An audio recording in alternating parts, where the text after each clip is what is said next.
Hi all, welcome back. ഇന്ന് നമ്മൾ തയ്യാറാക്കാൻ പോകുന്ന റെസിപ്പി അൽഫാമാണ്.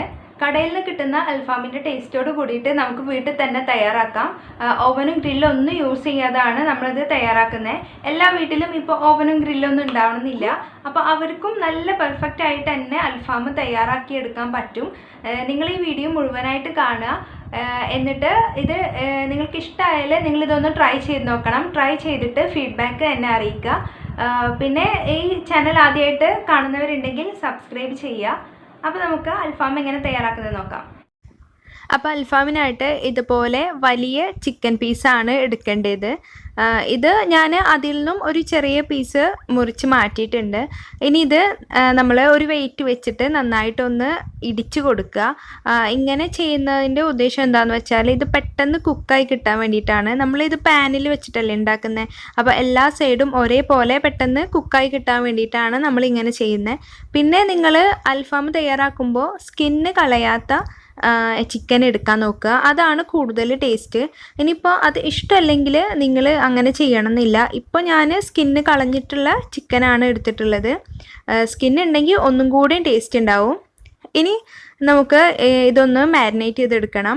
അതിനായിട്ട് ഞാനിവിടെ 1 ടേബിൾ സ്പൂൺ വെളുത്തുള്ളി ഇഞ്ചി പേസ്റ്റ്, പിന്നെ ഒരു 3 ടേബിൾ സ്പൂണോളം തൈര് ചേർക്കുന്നുണ്ട്. അപ്പോൾ ഇത് പുളിയില്ലാത്ത തൈരാണ്. അപ്പോൾ അതുകൊണ്ട് ഞാൻ തൈരും പിന്നെ ഒരു ഹാഫ് ലെമൺ കൂടി ഇതിലേക്ക് ചേർക്കുന്നുണ്ട്. ഇനിയിപ്പോൾ നിങ്ങൾ നല്ല പുളിയുള്ള തൈരാണ് എടുക്കുന്നതെങ്കിൽ തൈര് മാത്രം ചേർത്താൽ മതി, നാരങ്ങ ചേർക്കണ്ട. അപ്പോൾ തൈര് ഒഴിച്ചു കൊടുത്തതിന് ശേഷം ഞാനിതിലേക്ക് ഒരു പകുതി നാരങ്ങ പിഴിഞ്ഞ് ഒഴിക്കുകയാണ്. അപ്പോൾ നമ്മൾ 2 മാരിനേഷൻ ഇതിൽ ചെയ്യുന്നുണ്ട്. ഇപ്പോൾ നമ്മൾ ചെയ്യുന്ന മാരിനേഷൻ എന്ന് പറയുന്നത് ജസ്റ്റ് ഇത് മാത്രം ഇട്ടിട്ട് ഉപ്പും കുരുമുളകും ഇട്ടിട്ട് ചിക്കൻ ഒരു 10 മിനിറ്റ് വെക്കുള്ളൂ, റെസ്റ്റ് ചെയ്യാൻ വെക്കുള്ളൂ. പിന്നെയാണ് നമ്മൾ മെയിൻ ആയിട്ടുള്ള മാരിനേഷൻ ചെയ്യുന്നത്. നമ്മൾ വീട്ടിലുള്ള സ്പൈസസ് ഒക്കെ പൊടിച്ചിട്ട് ചെയ്യുന്നത്. അപ്പോൾ ആവശ്യത്തിന് ഉപ്പ് ചേർത്തിട്ട് നന്നായിട്ട് മിക്സ് ചെയ്ത് കൊടുക്കുക. അപ്പോൾ ഇത് മിക്സാക്കിയതിന് ശേഷം ഇതിലേക്ക് 1 ടേബിൾ സ്പൂണോളം കുരുമുളക് പൊടി ചേർത്ത് കൊടുക്കണം. നിങ്ങൾക്ക് എരിവ് ഇതിനേക്കാളും കൂടുതൽ വേണമെങ്കിൽ ഒരു 2 ടേബിൾ സ്പൂൺ വരെ എടുക്കാം. ഇനി ഇതാ ചിക്കൻ ഞാൻ ഇതുപോലെ ഒന്ന് വരഞ്ഞു കൊടുത്തിട്ടുണ്ട്. അതിലേക്ക് മസാലയൊക്കെ പെട്ടെന്ന് പിടിക്കാനായിട്ടാണ് ഇങ്ങനെ ചെയ്യുന്നത്. ഇങ്ങനെ ചെയ്യുന്നത് നല്ലതാണ്. പെട്ടെന്ന് തന്നെ ആ മസാലയൊക്കെ അതിൽ പിടിച്ചോളും. എന്നിട്ട് നന്നായിട്ട് മിക്സ് ചെയ്തിട്ട് വെക്കുക. എന്നിട്ട് ഒരു 10 മിനിറ്റ് റെസ്റ്റ് ചെയ്യാൻ മാറ്റി വെക്കാം.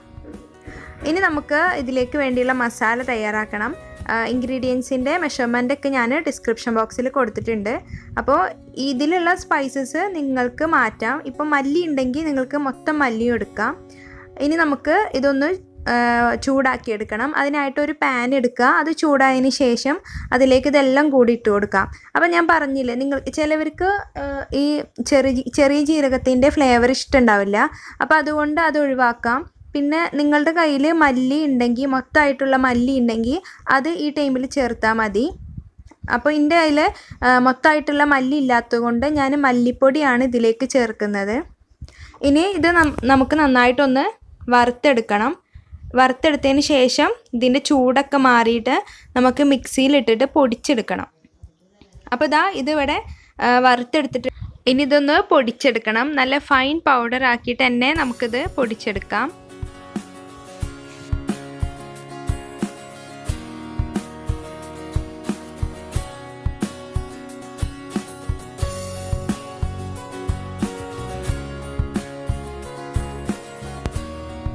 അപ്പോൾ ഇത് ജസ്റ്റ് ഒന്ന് പൊടിച്ചെടുത്തിട്ടുണ്ട്. ഇനി ഇതിലേക്ക് ഞാൻ 1 ടേബിൾ സ്പൂണോളം മല്ലിപ്പൊടി ചേർക്കുന്നുണ്ട്. അപ്പോൾ മൊത്തമായിട്ട് മല്ലി ഇല്ലാത്തതുകൊണ്ടാണ് ഞാൻ മല്ലിപ്പൊടി ചേർക്കുന്നത്. നിങ്ങൾക്ക് അങ്ങനെ മല്ലി ഉണ്ടെങ്കിൽ ആ മല്ലി വറുക്കുന്നതിന് കൂട്ടത്തിൽ ചേർത്താൽ മതി. അപ്പോൾ മസാല ഇവിടെ റെഡി ആയിട്ടുണ്ട്. ഇനി നമുക്കിതിലേക്ക് സവാള ഇട്ട് കൊടുക്കണം. അപ്പോൾ ഞാനിവിടെ ഒരു മീഡിയം സൈസിലുള്ള സവാള ഇങ്ങനെ 4-5 പീസായിട്ട് കട്ട് ചെയ്തിട്ട് ഇതിലേക്ക് ഇട്ട് കൊടുക്കുന്നുണ്ട്.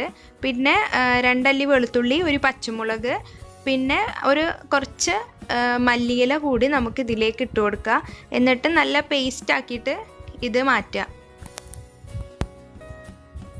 അപ്പോൾ ഇത് നന്നായിട്ട് അരച്ചെടുത്തിട്ടുണ്ട്. നമ്മുടെ സെക്കൻഡ് മാരിനേഷനുള്ള മസാല തയ്യാറായിട്ടുണ്ട്. ഇനി നമുക്ക് ഇത് നേരത്തെ 10 മിനിറ്റ് റെസ്റ്റ് ചെയ്യാൻ മാറ്റി വെച്ച ആ ചിക്കനിലേക്ക് നന്നായിട്ട് തേച്ച് പിടിപ്പിക്കണം. ഈ മസാല തേച്ചതിന് ശേഷം നമുക്കൊരു 4-5 മണിക്കൂറെങ്കിലും മിനിമം അതൊന്ന് റെസ്റ്റ് ചെയ്യാൻ വേണ്ടി മാറ്റി വെക്കണം.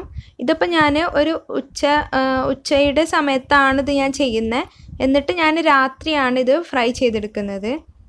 അപ്പോൾ അങ്ങനെ ചെയ്യുക. അല്ലെങ്കിൽ രാവിലെ നമ്മൾ ഇത് മസാല തേച്ച് വെച്ചിട്ട് രാത്രി ചെയ്യുകയാണെങ്കിൽ അത്രയും നല്ലതാണ്. അപ്പോൾ ഇത് കംപ്ലീറ്റ് മാരിനേഷൻ കഴിഞ്ഞിട്ടുണ്ട്. ഇനി ഇത് നമുക്ക് ഒരു 4-5 മണിക്കൂറെങ്കിലും മിനിമം ഒന്ന് റെസ്റ്റ് ചെയ്യാൻ വേണ്ടി മാറ്റി വെക്കാം. നന്നായിട്ട് കവർ ചെയ്തിട്ട് ഫ്രിഡ്ജിലേക്ക് വെച്ചാൽ മതി. അപ്പോൾ ഞാനിതാ ഒരു 4-5 മണിക്കൂർ റെസ്റ്റ് ചെയ്യാൻ വേണ്ടി മാറ്റി വെച്ചിട്ടുണ്ട്. മസാലയൊക്കെ നന്നായിട്ട് ചിക്കനിൽ പിടിച്ചിട്ടുണ്ട്. അപ്പോൾ ഫ്രൈ ചെയ്യാനായിട്ട് പാന് അടുപ്പിൽ വെക്കാം. അപ്പോൾ ഫ്രൈ ചെയ്യുന്നതിന് മുന്നേ ഒരു സ്റ്റെപ്പും കൂടി ഉണ്ട്. ഇത് നമ്മൾ ഇതിൻ്റെ മുകളിലേക്ക് ഒരല്പം ഒലിവ് ഓയിൽ ആക്കി കൊടുക്കുക. ഒലിവ് ഓയിൽ ഇല്ലെങ്കിൽ സൺഫ്ലവർ ഓയിലും മതി. ഒലിവ് ഓയിലാണ് ഒന്നും കൂടി കൂടുതൽ ടേസ്റ്റ്. ഇത് ജസ്റ്റ് ഒന്ന് ഇതിൻ്റെ മുകളിൽ തേച്ച് പിടിപ്പിക്കുക. എന്നിട്ട് വേണം നമ്മളിത് ഫ്രൈ ചെയ്യാനായിട്ട്. ഫ്രൈ ചെയ്യാനുള്ള പാന് ചൂടായതിന് ശേഷം ഇതിലേക്ക് ആവശ്യത്തിന് എണ്ണ ഒഴിച്ചു കൊടുക്കുക. ഇപ്പോൾ ഞാനൊരു 2 ടേബിൾ സ്പൂണോളം എണ്ണ ഒഴിച്ചു കൊടുക്കുന്നുള്ളൂ. കൂടുതൽ വേണ്ട. ഒരല്പം എണ്ണയിൽ വേണം നമുക്കിത് പൊരിച്ചെടുക്കാനായിട്ട്. എണ്ണ ചൂടായിട്ടുണ്ട്. ഇനി ഓരോ ചിക്കൻ പീസും ഇതിലേക്ക് ഇട്ട് കൊടുക്കുക. എന്നിട്ട് ലോ ഫ്ലെയിമിൽ വെച്ചിട്ട്, ലോ ടു മീഡിയം ഫ്ലെയിമിൽ വെച്ചിട്ട് വേണം നമ്മളിത് കുക്ക് ചെയ്തെടുക്കാനായിട്ട്. പെട്ടെന്ന് കുക്കാവണം എന്നുള്ള ഉദ്ദേശത്തോട് കൂടിയിട്ട് ഹൈ ഫ്ലെയിമിൽ വെച്ച് കഴിഞ്ഞാൽ ഇതാകെ കരിഞ്ഞു പോവും. പിന്നെ അതുമല്ല, ഉള്ളൊന്നും വെന്തിട്ടുണ്ടാവില്ല. എത്രയായാലും നമ്മൾ ഗ്രില്ല് ചെയ്യുമ്പോൾ എന്ന് പറഞ്ഞാൽ എല്ലാ സൈഡും നമുക്ക് ഒരേപോലെ കുക്കായി കിട്ടും. നമ്മൾ പാനിൽ വെച്ച് ചെയ്യുമ്പോൾ ഈ കാര്യം ഒന്ന് ശ്രദ്ധിച്ചാൽ മതി. അപ്പോൾ എല്ലാ ഭാഗവും നമുക്ക് ഒരുപോലെ കുക്കായി കിട്ടും. ഇനി ഇതിൻ്റെ മുകളിലേക്ക് ഒരല്പം ഓയിലാക്കി കൊടുക്കുക. എന്നിട്ട് നമുക്കൊരു 10 മിനിറ്റ് വരെ ഇതൊന്ന് കുക്ക് ചെയ്തെടുക്കണം. 10 മിനിറ്റ് ശേഷം നമ്മളിത് തിരിച്ചിട്ട് കൊടുത്താൽ മതി.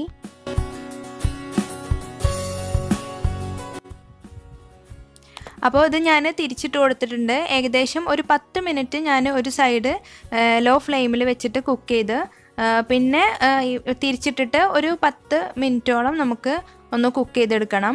അപ്പോൾ ടോട്ടൽ ഒരു 20 മിനിറ്റോളം നമ്മൾ ഇത് പാനിലിട്ട് ചൂടാക്കിയിട്ട് എടുക്കാം.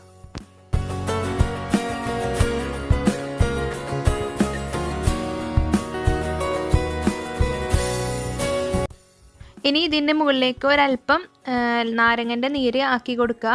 ഇത് കടയിലൊക്കെ ഗ്രില്ല് ചെയ്യുമ്പോൾ അവർ ഇതുപോലെ നാരങ്ങൻ്റെ നീര് സ്പ്രിങ്കിൾ ചെയ്ത് കൊടുക്കാറുണ്ട്. അപ്പോൾ അതുകൊണ്ട് നമ്മൾ പാനിലിട്ട് ചെയ്യുമ്പോഴും അതുപോലെ ഒന്ന് ആക്കി കൊടുക്കുക. അപ്പോൾ നമ്മുടെ അൽഫാം ഇവിടെ റെഡി ആയിട്ടുണ്ട്. ഞാനൊരു 20 മിനിറ്റ് എടുത്തിട്ടാണ് ഇത് ഫ്രൈ ചെയ്തെടുത്തിട്ടുള്ളത്. ഇനി ഇതൊരു ബൗളിലേക്ക് മാറ്റാം. ഇനി ചെയ്യാൻ പോകുന്ന സ്റ്റെപ്പാണ് നമ്മൾ കടയിൽ നിന്ന് വാങ്ങുന്ന അൽഫാമിൻ്റെ ടേസ്റ്റ് ഇതിന് കൊടുക്കുന്നത്. അപ്പോൾ ഈ സ്റ്റെപ്പ് ഒരിക്കലും സ്കിപ്പ് ചെയ്യാൻ പാടില്ല. അതിനായിട്ട് നമുക്ക് ചാർക്കോൾ വേണം. ചാർക്കോൾ ചൂടാക്കിയതിന് ശേഷം ഇതിലേക്ക് വെച്ച് കൊടുക്കണം. അപ്പോൾ എനിക്ക് ചാർക്കോൾ കിട്ടാത്തതുകൊണ്ട് മന്തിൻ്റെ റെസിപ്പിയിൽ ഞാൻ ചെയ്ത പോലെ തന്നെ ചിരട്ട കത്തിച്ചിട്ട് അതിൻ്റെ കനലെടുത്തിട്ടുണ്ട്. അതിലേക്ക് ഒരു ടേബിൾ സ്പൂണോളം ഓയിൽ ഒഴിച്ചു കൊടുക്കുക. അപ്പോൾ ഇതിൽ നിന്ന് നന്നായിട്ട് പുക വരും. അപ്പോൾ തന്നെ നമ്മളിത് അടച്ച് വെക്കണം. ഈ അൽഫാമിന് ഒരു സ്മോക്കി ഫ്ലേവറല്ലോ, അപ്പോൾ അത് കിട്ടാൻ വേണ്ടിയിട്ടാണ് ഇങ്ങനെ ചെയ്യുന്നത്. ഇങ്ങനെ നമ്മൾ ഒരു 10 മിനിറ്റ് ഒന്ന് അടച്ച് വെക്കുക. കാരണം ഇത് ഇങ്ങനെ ചെയ്യുമ്പോൾ അൽഫാമിന് ശരിക്ക് കനലിൽ ചുട്ട ഒരു ടേസ്റ്റ് കിട്ടും. അപ്പോൾ ഇതാ ഇത്രയേ ഉള്ളൂ. നമ്മുടെ അൽഫാം ഇവിടെ തയ്യാറായിട്ടുണ്ട്. നിങ്ങളെല്ലാവരും ഇതൊന്ന് ട്രൈ ചെയ്ത് നോക്കണം. ട്രൈ ചെയ്തിട്ട് ഫീഡ്ബാക്ക് എന്നെ അറിയിക്കുക. പിന്നെ ആരെങ്കിലും പുതുതായിട്ട് ഈ ചാനൽ കാണുന്നുണ്ടെങ്കിൽ ഒന്ന് സബ്സ്ക്രൈബ് ചെയ്യുക. പിന്നെ വീഡിയോസൊക്കെ ഇഷ്ടമായാൽ ഫ്രണ്ട്സിനും ഫാമിലീസിനും ഒക്കെ അയച്ചു കൊടുക്കുക. ഇനി അടുത്തൊരു പുതിയ വീഡിയോ ആയിട്ട് വരുന്നത് വരെ താങ്ക്സ് ഫോർ വാച്ചിങ്.